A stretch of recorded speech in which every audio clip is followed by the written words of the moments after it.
Welcome to money cooking. எல்லோரும் எப்படி இருக்கீங்க? நம்ம வீட்டு எதிர உள்ள சிஸ்டர் ஒருத்தவங்க சாம்பார் ரெசிபி போடுங்க சிஸ்டர், நான் எப்படி வச்சாலும் நல்லா இருக்க மாட்டேதுன்னு கேட்டிருந்தாங்க. அவங்களுக்கான ரெசிபி தான் இது.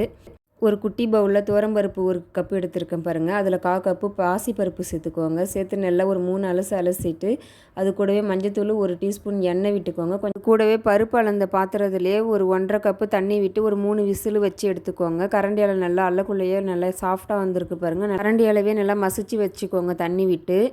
அடுப்பில் பாத்திரத்தை வச்சு எண்ணெய் விட்டுக்கோங்க.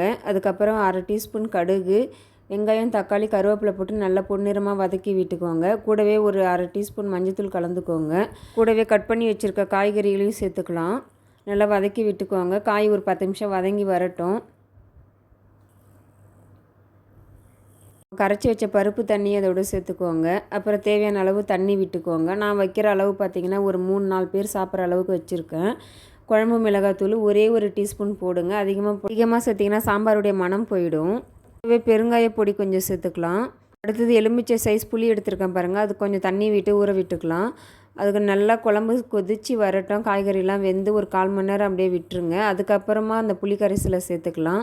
இந்த புளி கரைசல் சேர்க்கக்குள்ளவே உங்கள்கிட்ட வேறு எதனா முருங்காய், மாங்காய் இருந்தாலும் நீங்கள் சேர்த்து வச்சுக்கலாம். நல்லா நம்மளுக்கு கலரும் நல்லா மாறாமல் இருக்கும் பாருங்கள். நல்லா சூடான சாதம் போட்டு அது கூட கொஞ்சம் நம்ம தொட்டுக்க வச்சுட்டு நல்லா பருப்பு சாம்பார் அள்ளி விட்டு நல்லா பிசைஞ்சு சாப்பிட்டிங்கன்னா டேஸ்ட்டு சொல்லவே வேண்டாம். அவ்வளோ டேஸ்ட்டாக இருக்கும்.